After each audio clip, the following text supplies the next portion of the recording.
Bonsoir à tous, bienvenue dans votre émission La Réunion Lula. On parlera politique, économique, on parlera surtout évolution de La Réunion pour voir un petit peu comment les jeunes qui arrivent qui arrivent dans le débat voient quelle vision ils ont et où elles ont, qu'est-ce qu'ils ou qu'est-ce qu'elles peuvent ou veulent apporter. On voit ça dans Cosmo Réunionnais.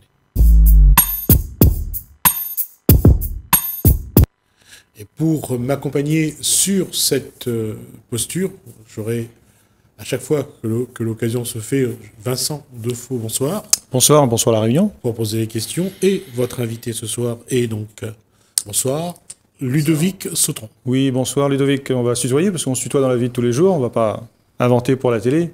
Alors d'abord c'est merci à Télé Créole, merci à Gismi, à La Réunion Léla, Cosmo Réunionnais, pour l'expression donc des écologistes à La Réunion.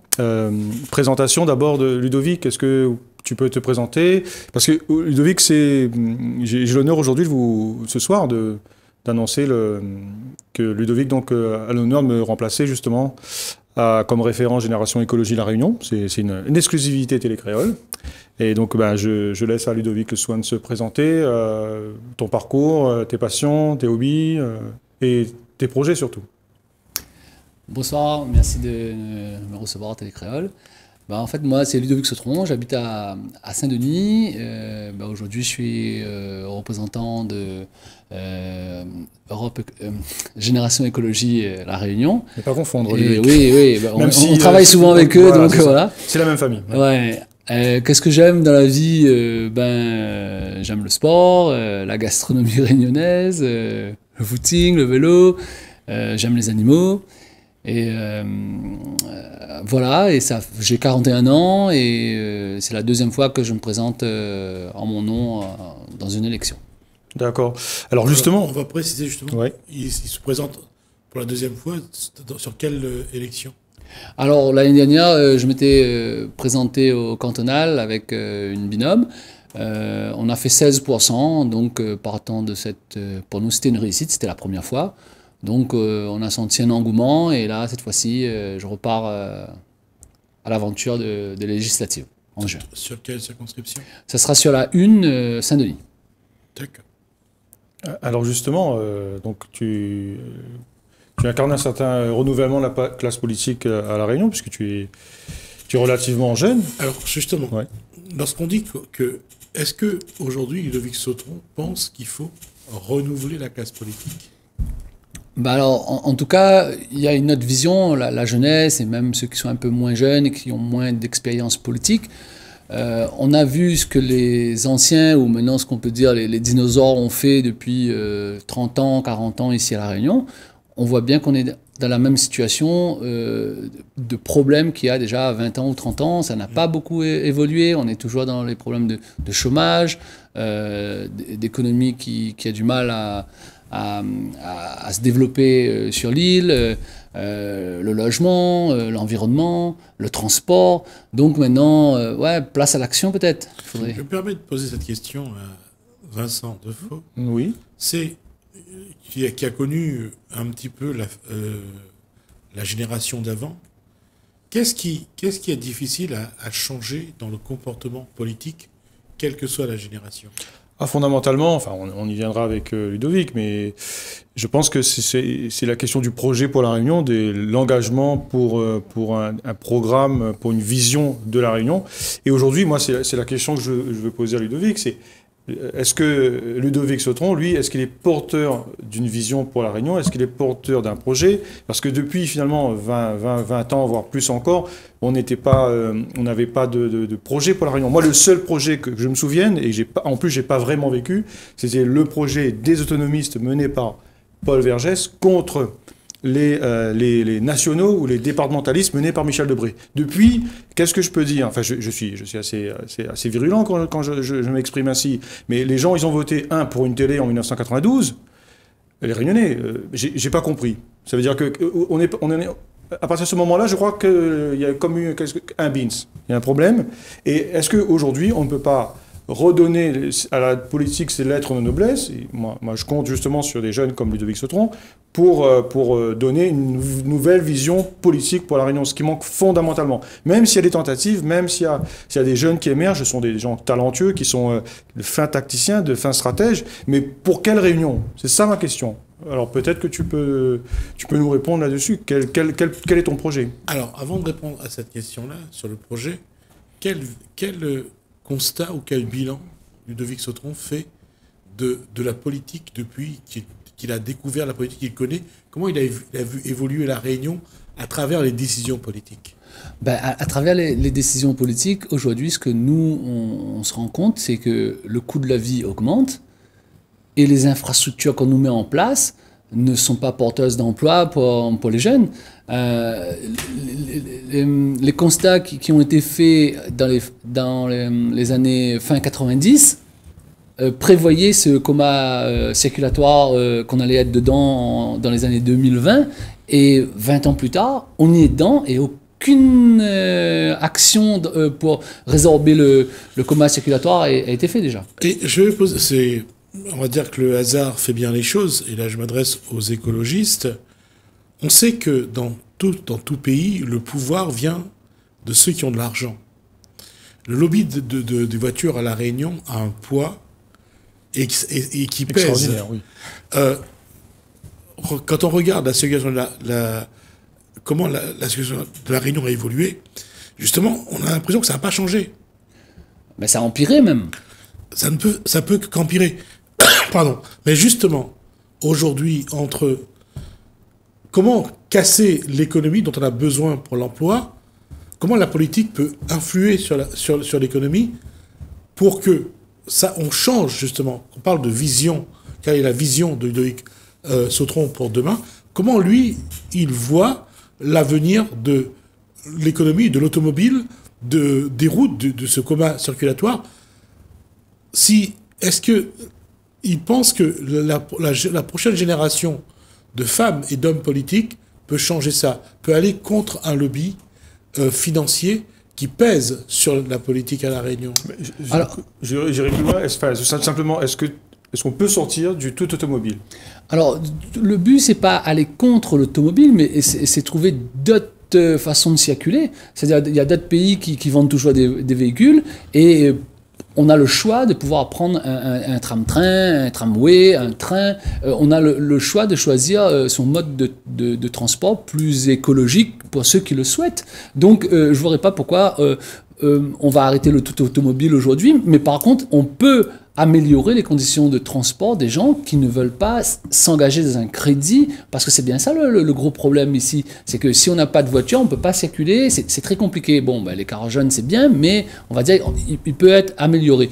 Donc aujourd'hui, c'est avoir un autre transport qui permette aux gens de circuler plus facilement. C'est ça. Je veux dire, nous, on a connu le tout-voiture, admettons.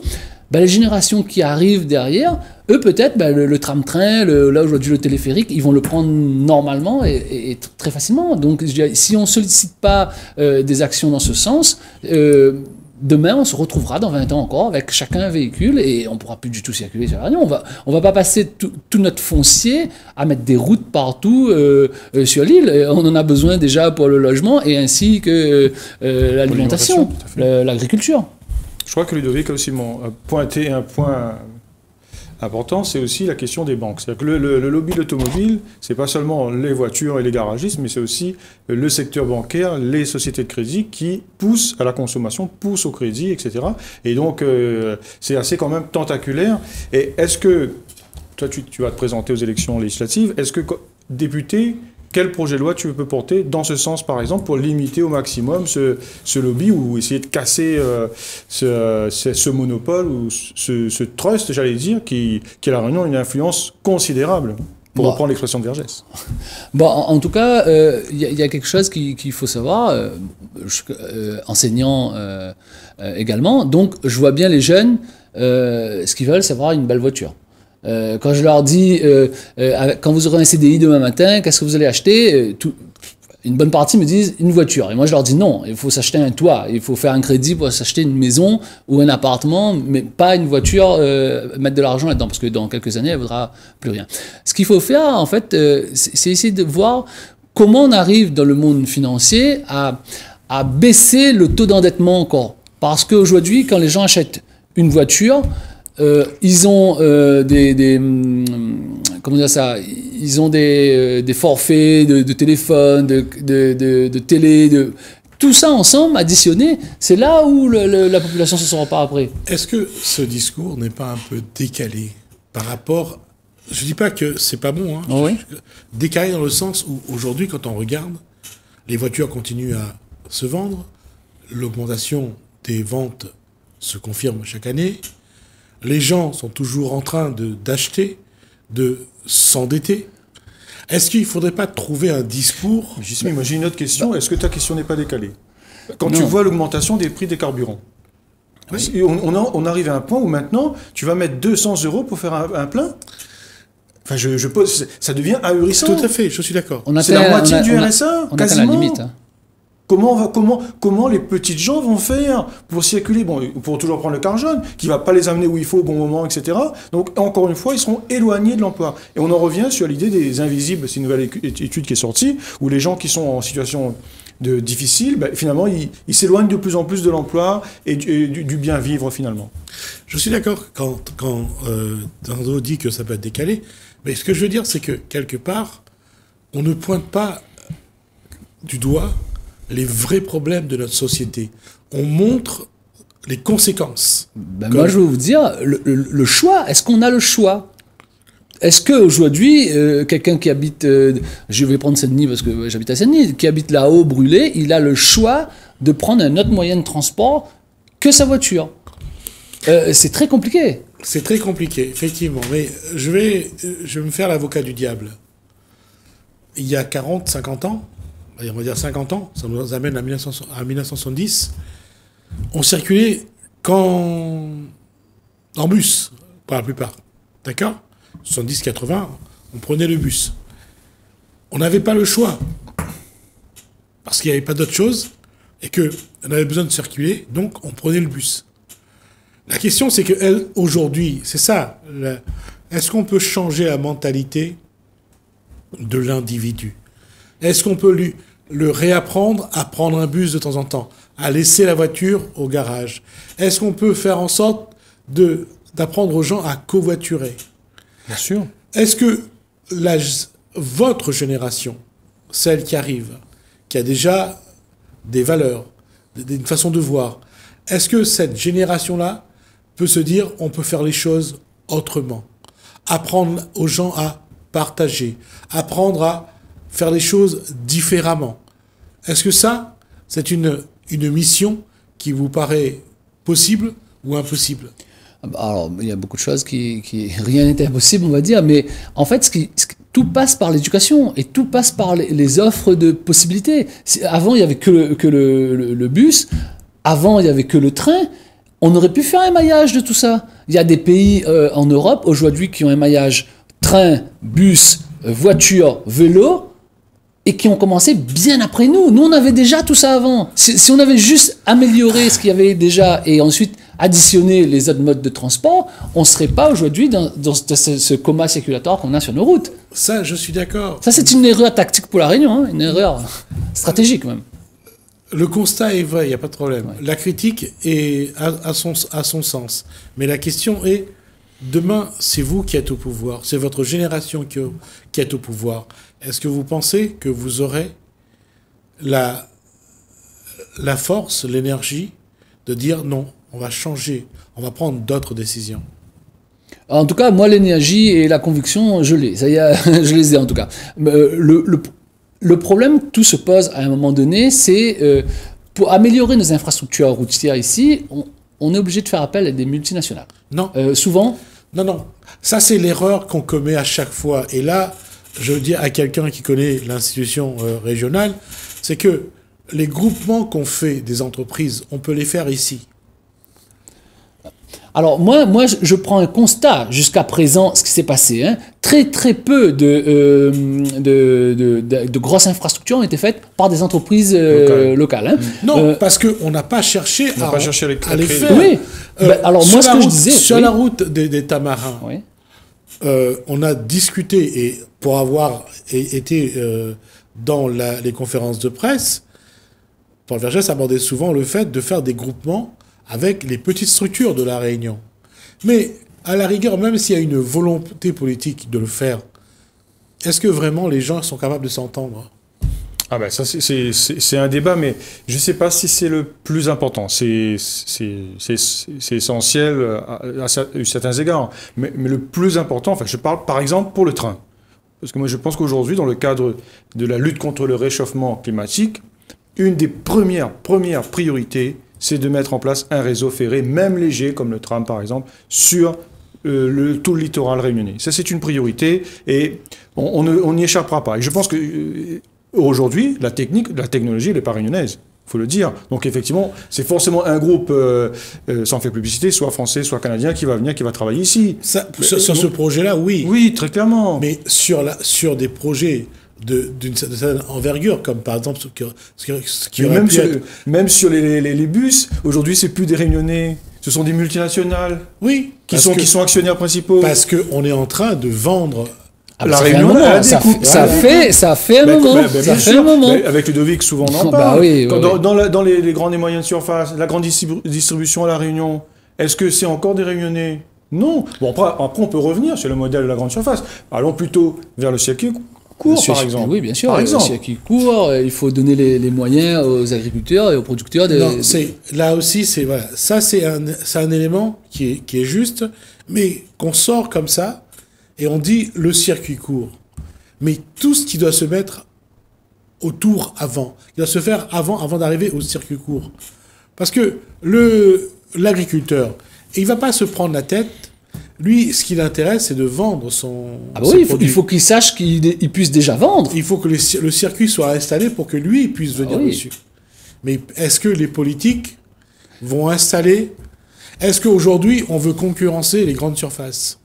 Alors, en tout cas, moi, ce qui est vraiment très embêtant et dommageable pour nos agriculteurs, c'est d'avoir des produits qui viennent de l'extérieur, qui coûtent 3-4 fois moins cher que ce qu'ils peuvent produire eux. Ça, c'est un problème. Ça, c'est un réel problème. Maintenant, la solution à apporter à ça, c'est aussi de dire, bon, ok, vous produisez tant de tonnes de carottes ou de choux, et on vous assure de les écouler. Et les collectivités doivent prendre leur part aussi. Ils ont des écoles, des lycées, des collèges, l'université, les différentes EHPAD, les hôpitaux. Est-ce que c'est pas aux politiques d'abord de mettre en place tout ce circuit ? Bien sûr. C'est le rôle des politiciens et c'est aussi une volonté. En fait, aujourd'hui, moi, ce que je reproche à la classe politique avant la mienne, on va dire, parce que je suis pas encore politicien, j'essaye, on va dire, espérant, on va y arriver. C'est que l'intérêt personnel est passé avant l'intérêt général. C'est ça le gros problème. Si on avait des gens qui travaillaient vraiment pour la Réunion, on aurait énormément de choses. Et moi, personnellement, je ne ferais pas de politique. Si dans ma vie de tous les jours, je me sentais bien et je disais, on va dans le bon sens, oui. Au-delà de l'intérêt personnel, c'est aussi la solution de facilité. À quoi bon demander à des producteurs locaux de fournir les EHPAD ou les hôpitaux si y a un grossiste qui livre des produits de l'extérieur et c'est plus facile, on sait comment faire.